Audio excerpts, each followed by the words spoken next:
Welcome to another episode of SnobCast. So great to have you here. Thanks for joining us. Thanks for joining me. It's been a good week. Hope you're all doing well. First of all, shout out to all of you for listening and for all the good feedback on the last two episodes of this SnobCast reboot, whatever you want to call it. I appreciate all your comments and your texts and all that stuff. So I really, really appreciate you all. Thank you so much for listening to SnobCast. And we're here, another episode, another week. And of course, another shout out to my incredible producer, Lino Creatives, Lino Shortino. He is the best in the biz, and he can make anything you want, actually. But he's great at promoting businesses. So hit him up at Lino Creatives on social media, and I'm sure he'll be able to hook you up somehow with this beautiful, beautiful, beautiful work that he does for everyone. I think he's doing like an F1 event here in Montreal in a few weeks.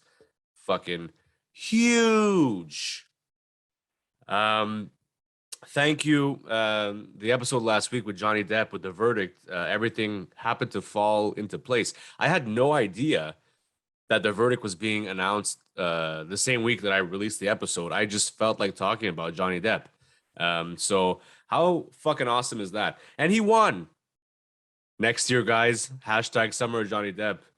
Don't even fuck around. It's gonna happen. If you hear some background noise today, it's because I'm working with the windows open.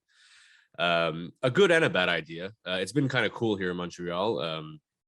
Not sure about wherever you're listening to this in the world, but it's been pretty cool here. It hasn't really warmed up a lot yet. But like we've been having crazy winds and shit. And yesterday I went out all day and I left the windows open and all the fucking pollen decided to make its way into my house because I left the windows open. And I didn't notice last night when I got home until this morning when the sunlight's hitting on my dark floors. And I'm like, what is all this shit on my floor? And it's fucking pollen. My vacuum filter is filled with pollen right now. So if it's not a little bit congested, it's the damn allergies. But I have to have the windows open because if not, there's no air in here. So I like to touch on something today that means a lot to me. I received a text the other day from my friend stating that Elton John was very frail and not doing well. Paparazzi caught him like in a wheelchair being wheeled into like the Queen's Jubilee performance or some shit. And I actually, my friend Alex, who messaged me that we have tickets to see him in Toronto on his farewell Yellow Brick Road tour, which will be the last ever performance in Toronto. He was supposed to come here in Montreal earlier this winter, but had to be canceled and not postponed, unfortunately, due to COVID and all that shit. But going to see him in Toronto at Rogers Stadium, Rogers Center, whatever the hell it's called, where the Jays play. But the thing is, so she sends me this and she goes, holy shit, I hope he's okay, And I knew that if, like, I think later last year, he got like a hip replacement or a hip surgery or something.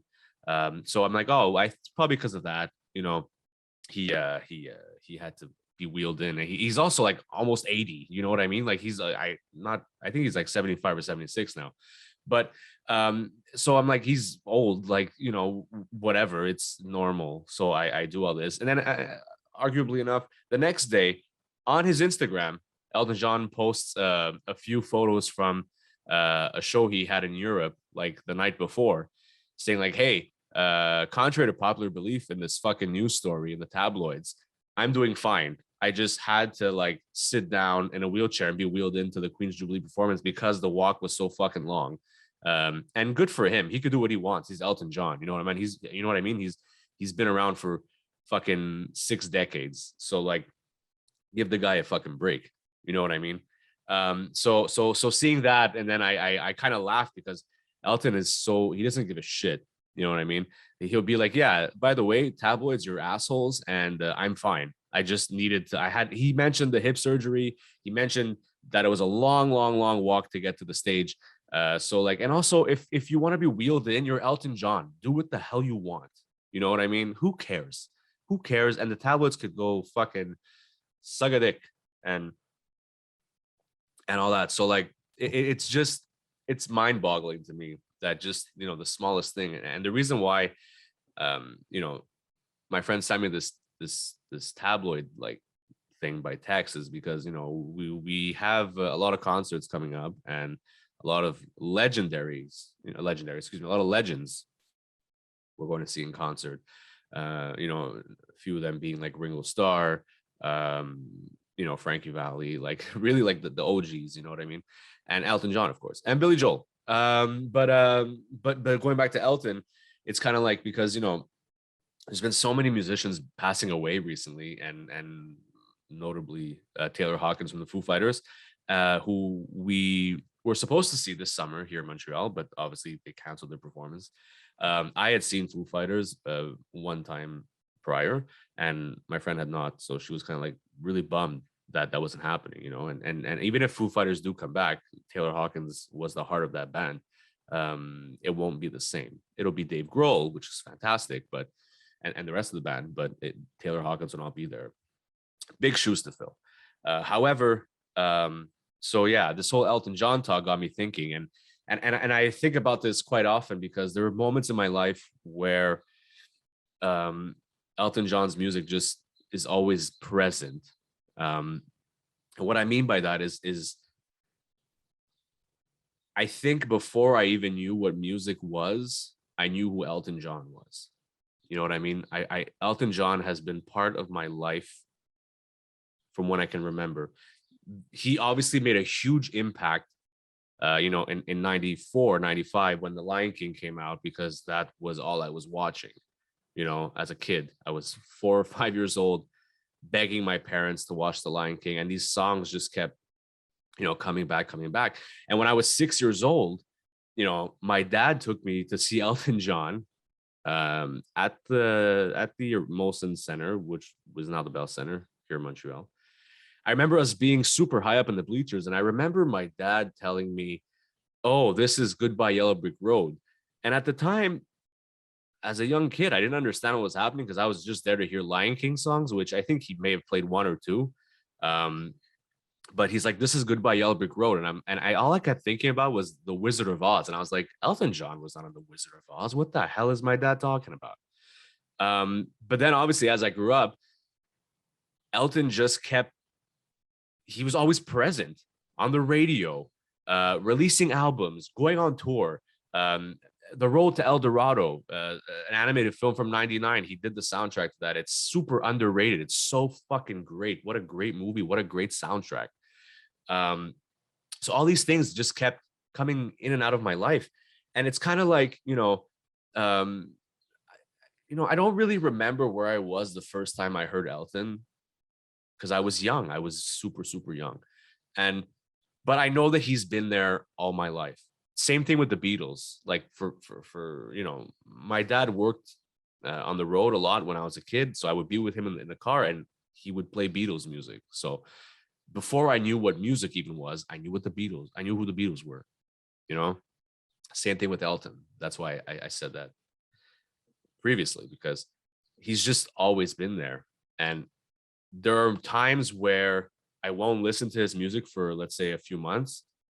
But then when I go back, and I'm a huge Elton, like, deep cuts lover. Like if you've, invested your time in listening to other songs besides the hits with any artist, but let's talk about Elton, there's so many gems, especially in a 60-year career. Like, come on, like there's so much more beyond the hits. And I get why he's retiring too, because he's just fed up of playing the same fucking songs all the time.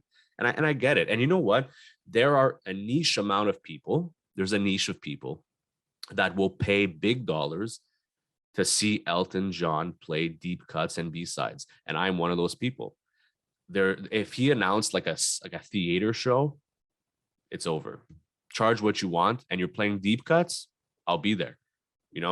And I get it. And that's why Elton John, he hates playing Crocodile Rock live. You know what I mean? Like there's been dates I haven't checked recently on the setlist website, but there's been dates where he just doesn't play Crocodile Rock.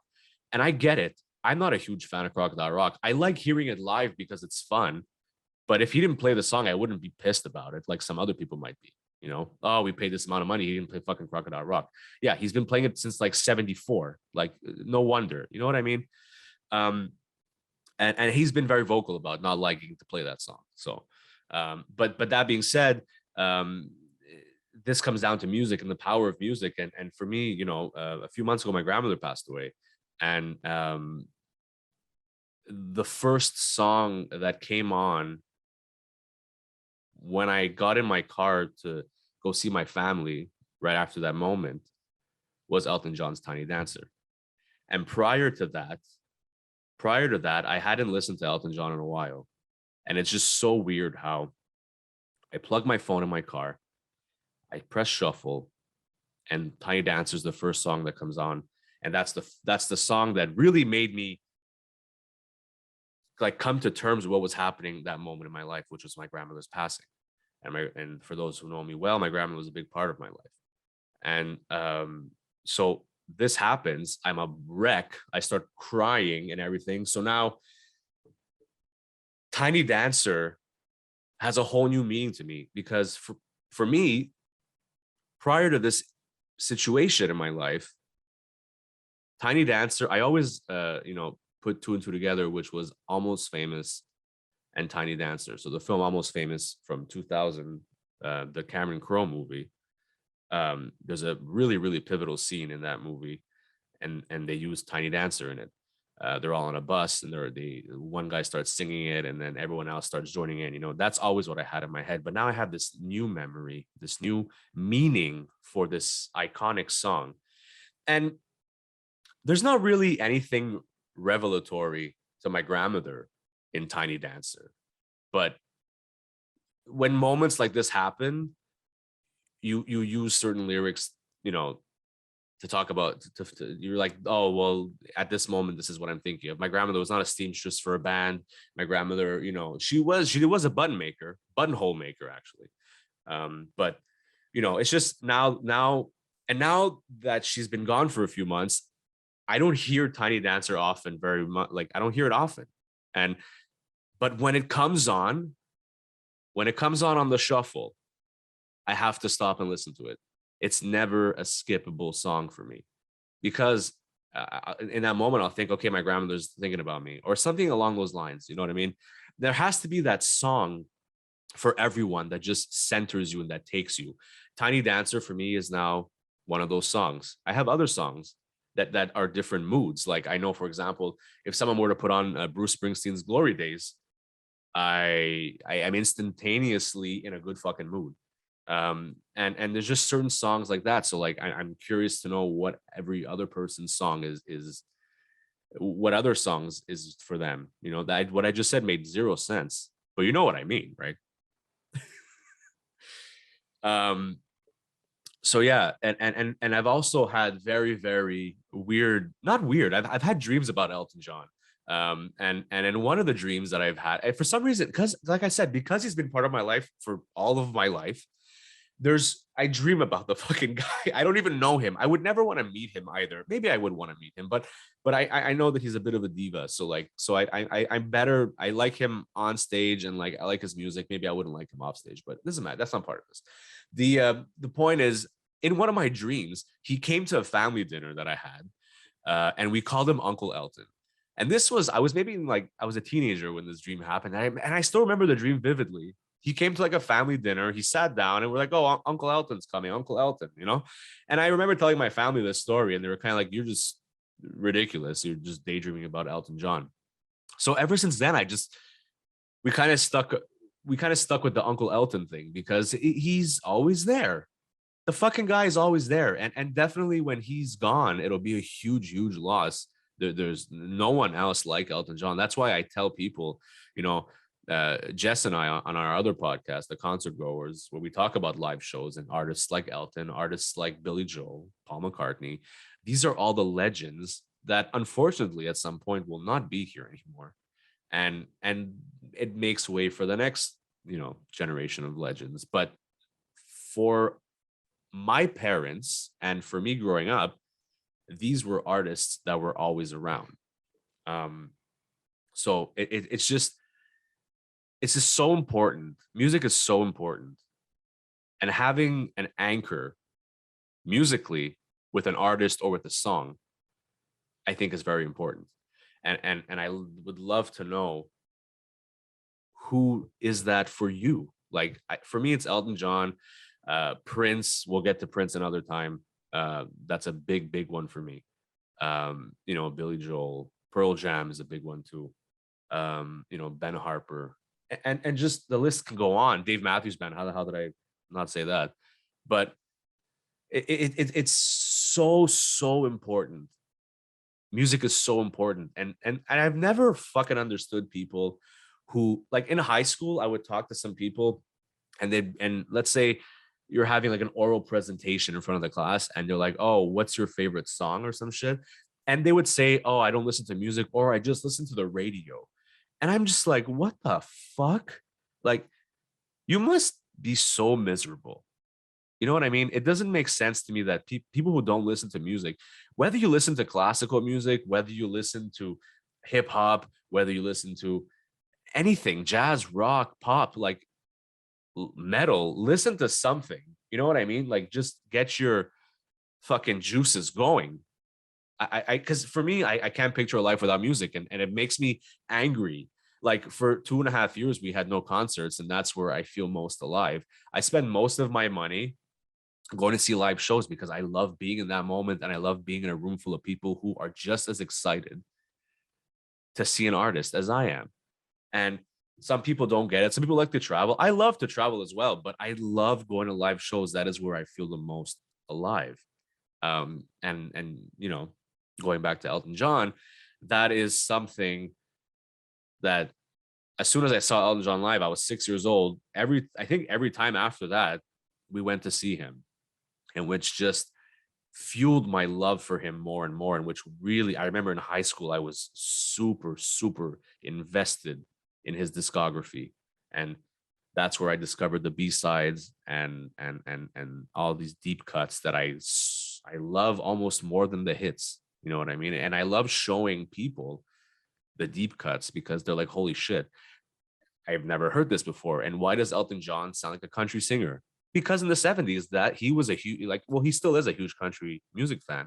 But in the 70s, he, like, that's all he was listening to. And if you watch interviews and things, and he mentions country music is such a pivotal genre for him. And if you listen to the early years in the 70s, his voice, it sounds like a country singer. And some of the melodies are very like country-esque as well. And for me, it's like this guy also had like 3 different voices in his career of like 60 years. Elton had the super high pitched, you know, country-esque smoothness to his voice in the 70s. Then in the 80s, his voice kind of changed and got a bit deeper. I know he had like some throat surgery due to like excessive marijuana use or something, which changed his voice, which made it deeper. And now his voice is so deep, it's almost bluesy, and it's so incredible. And I don't think there's an era of Elton's voice that I don't like, because they match songs so well. And for me, that's incredible because, and now when you go see him live, the songs are in the key that he's able to perform, and it's amazing. So people who go to like, oh, his voice isn't the same. Yeah, well, it's fine. He's also like almost 80 years old. Like, do you think Paul McCartney's voice is the same as it was fucking 10 years ago? You know what I mean? So these are all things that are pivotal for me. And I just wanted to talk about Uncle Elton today, because I hope, you know, he's doing well, and just, you know, the tabloid thing kind of rattled my cage a little bit, because I'm like, this is so fucking stupid. Like I know a lot about his life, but like I knew he had surgery, so I'm like, this is obviously why. And I'm sure Elton is, you know, at this point, he's been pushing this fucking farewell tour because of the pandemic. It was supposed to end like 2 years ago. You know what I mean? And now he's still performing, and he'll be performing until I think the end of 2023. I'm not like certain about that, but it's definitely still a long way to go. before those final shows in London. So yeah, and I would just, you know, like coming on here talking about things that are important, and I hope that you go out today and listen to the artist or the song that really really is an anchor for you. So go fucking do that right now when you're done this podcast. Like, comment, subscribe, follow us on social media, Snob Media, Lino Creatives, and also don't forget about YouTube. We're on there. Watch me and watch Cooking with Snobs, and check out the concert goers as well. This has been great.